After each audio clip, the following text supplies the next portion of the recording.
Dear students, आज हम आपकी क्लास 9 की डी वर्कशीट 46 करने जा रहे हैं। हमारा टॉपिक है surface area of sphere and hemisphere. हमें गोले तथा अर्धगोले का पृष्ठीय क्षेत्रफल निकालना है। कैसे हम निकालते हैं? तो बेटा पहले गोले को समझिए। जो गोले की आपकी आकृति है वो कैसे आती है।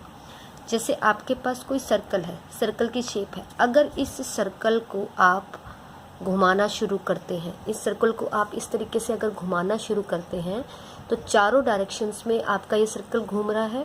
तो ये घुमाने से आपकी जो आकृति आएगी वो एक गोले की, एक बॉल की आकृति आएगी। यानी हम कह सकते हैं कि अगर आपका स्फीयर का रेडियस r है, इस गोले की त्रिज्या कैपिटल R है, तो इसका जो एरिया है, एरिया किसके बराबर होगा? 4 सर्कल्स, क्योंकि जो आपका सर्कल है वो चारों डायरेक्शंस में रोटेट कर रहा है। तो इसका एरिया 4 सर्कल्स के एरिया के बराबर आएगा। तो एक सर्कल का एरिया आपका होता है पाई आर स्क्वायर। तो ऐसे ही 4 सर्कल्स का एरिया क्या हो जाएगा? 4 pi r square. 4 pi r square आपका गोले का पृष्ठीय क्षेत्रफल आ जाएगा, सरफेस एरिया ऑफ स्फीयर। अब बेटा हमें पता है कि स्फीयर में आपका वन फेस होता है, सिर्फ एक ही फेस होता है, पूरा एक फ्लक होता है। चाहे आप उसको कर्ड बोल लीजिए, वही आपका कर्ड पोर्शन होता है, वही आपका टोटल पोर्शन होता है। वक्र और संपूर्ण पृष्ठीय क्षेत्रफल गोले के केस में हमारा एक ही होता है। अब अगर इस गोले को मैं बीच में से आधा काट देती हूँ, ये शेप हम पहले डिस्कस कर चुके हैं बेटा।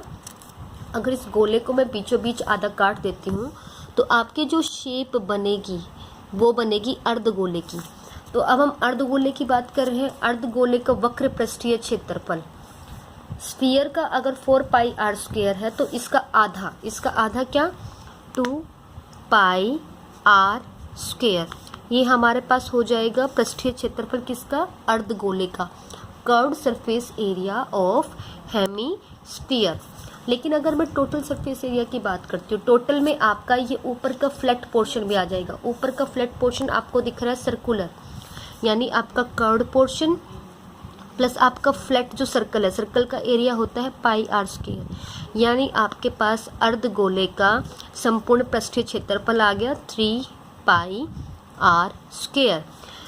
गोले के केस में आपका सरफेस एरिया ही बोला जाता है, चाहे वो आपको कर्व निकालने के लिए बोले या टोटल निकालने के लिए बोले, वो होता है आपका 4 सर्कल्स के एरिया के बराबर 4 पाई आर स्क्वायर। अगर मैं अर्धगोले के सिर्फ कर्ड पोर्शन की बात कर रही हूँ, नीचे वाले पोर्शन की, वो इसका आधा हो जाएगा 2 पाई आर स्क्वायर। और अगर मैं संपूर्ण की बात कर रही हूँ, यानी curved portion plus flat portion, तो आपका आ जाएगा 3 पाई आर स्क्वायर। तो बेटा इसी से जुड़े क्वेश्चन हम कुछ देखते हैं। फर्स्ट क्वेश्चन आप देखिए, आपको गोले की त्रिज्या गिवन है, रेडियस ऑफ स्फीयर आपको गिवन है 21 centimetre. You have to find the surface area of a sphere. आपको गोले का पृष्ठीय क्षेत्रफल निकालना है। तो गोले का पृष्ठीय क्षेत्रफल 4 सर्कल्स के बराबर होता है, 4 वृत्त के एरिया के बराबर होता है 4 पाई आर स्क्वायर। पाई की वैल्यू आपको पता है कितनी होती है? 22/7। और आर आपको दे रखा है 21। तो 21 आर वर्ग है, मतलब 21 गुना 21। 7 से काटेंगे, 7 एकम 7, 7 तिया 21। तो आपके पास कितना बचा? 4 गुना 22 गुना 3 गुना 21 सेंटीमीटर स्क्वायर या सेंटीमीटर वर्ग आप बोल सकते हैं। इसको आगे सिंप्लीफाई आप खुद करेंगे।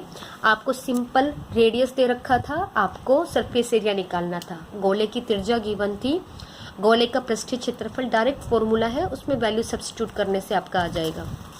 इसके बाद बेटा सेकंड क्वेश्चन देखिए, रेडियस ऑफ हेमिस्फीयर। अर्धगोले का आपको त्रिज्या दे रखी है 21 सेंटीमीटर।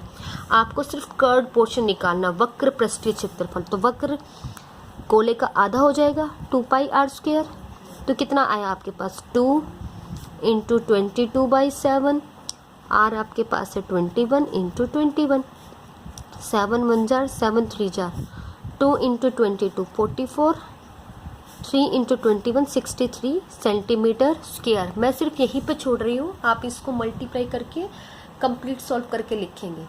इसी तरीके से फिर आपको टोटल सरफेस एरिया बताना है। टोटल यानी कर्ड पोर्शन कितना था? 2 पाई आर स्क्वायर प्लस ऊपर का फ्लैट पोर्शन, हेमिस्फीयर में, अर्धगोले में ऊपर का फ्लैट पोर्शन आपके पास आ जाएगा पाई आर स्क्वायर।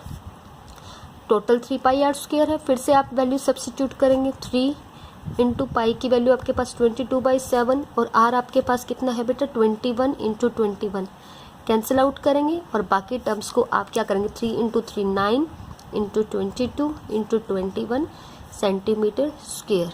इसको आप सिंप्लीफाई करके लिख देंगे।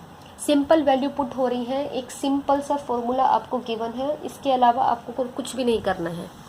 अब थर्ड क्वेश्चन देखिए बेटा, आपको गोले का पृष्ठीय क्षेत्रफल, गोले का एक ही होता है, चाहे पृष्ठीय क्षेत्रफल एक ही फ्लक होता है, चाहे आप उसको वक्र बोलिए चाहे आप उसको संपूर्ण बोलिए, एक ही आपका क्षेत्रफल होता है जो कि होता है 4πr²। 4πr², ये किसके बराबर दे रखा है 154 सेंटीमीटर के। ये चीज़ आपको दे रखी है, आपको गोले की त्रिज्या रेडियस ऑफ स्फीयर निकालना है। तो 4 पाई की वैल्यू 22/7, आर की वैल्यू आपको निकालनी है तो r² एज इट इज़ रहेगा 154। इन टर्म्स को हम उधर लेके जाएंगे, अगर उधर लेके जाएंगे 7 यहाँ डिवाइड में है, उधर जाके मल्टीप्लाई हो जाएगा, 4 और 22 इधर आके डिवाइड हो जाएंगे, कैंसिल आउट करेंगे हम, 2 से काटे 2 7 जार 2 7 जार 2 2 जार। अब ये कटेगा किससे 11 से, 11 7 जार 11 2 जार, तो r² कितना आया 7 इंटू 7 अपॉन में 2 इंटू 2। तो r की वैल्यू हम निकालेंगे, ये उधर जाके वर्गमूल बन जाएगा, 7 इंटू 7 अपॉन में 2 इंटू 2। ऊपर आपका 7 का जोड़ा बन रहा है, पेयर बन रहा है, नीचे आपका 2 का जोड़ा बन रहा है, तो वर्गमूल से बाहर आ जाएगा 7/2, यानी आप इसको लिख सकते हो 3.5 सेंटीमीटर आपका आ गया गोले की त्रिज्या, रेडियस ऑफ स्फीयर आपके पास आ गया 3.5 सेंटीमीटर। सिंपल कैलकुलेशन है, बस यहाँ स्क्वायर लगा है तो उधर जाके स्क्वायर रूट वर्गमूल बन जाएगा और आप इजीली रेडियस फाइंड आउट कर सकते हैं। इसके बाद लास्ट क्वेश्चन देखिए, इसको समझने की कोशिश करिएगा। आपका एक बेलन है, सिलेंडर है, उसके अंदर एक गोले को रखा गया है जो कम्प्लीटली उसको ढक रहा है।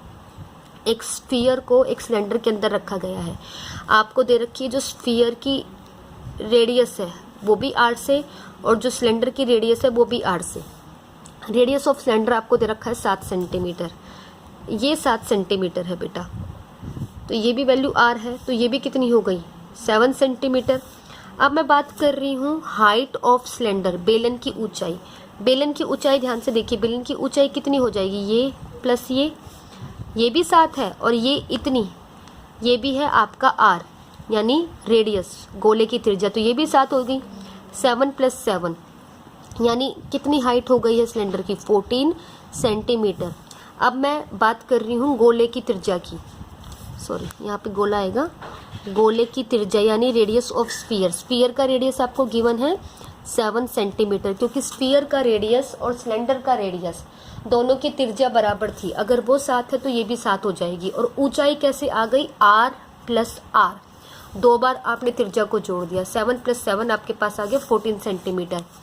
अब हम निकालेंगे surface area of sphere. Sphere का सरफेस एरिया क्या होता है बेटा 4πr², निकाल लीजिए, 4 इंटू 22/7, r की वैल्यू 7 इंटू 7, मैं स्फीयर की बात कर रही हूँ, 7 से 7 कैंसिल आउट, आपके पास आ गया 88 इंटू 7, 616 सेंटीमीटर स्क्वायर। ये आपका सिंप्लीफाई होके आ गया है।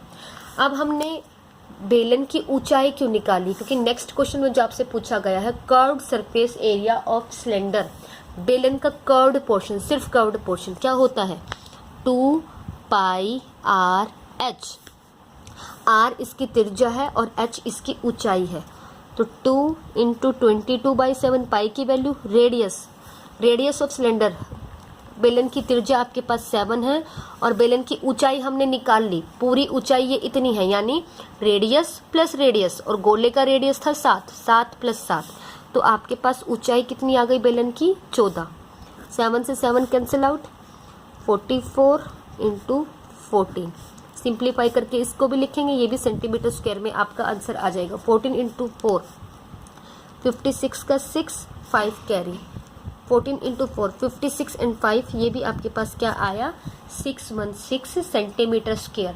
तो आपने क्या देखा बेटा इस क्वेश्चन में कि जो सरफेस एरिया स्फीयर का है और जो कर्व सरफेस एरिया सिलेंडर का है दोनों आपस में बराबर है। बराबर है, अगर वो आपसे इनका अनुपात निकलवाता है, अनुपात या रेशो निकलवाता है, तो 616 रेशो 616 आपका कट के क्या आ जाएगा, 1:1, 1:1। तो बेटा आज के फॉर्मूले बहुत ही इजी थे, इनको अच्छे से समझेंगे और दिए हुए क्वेश्चंस को करेंगे आप। Thank you.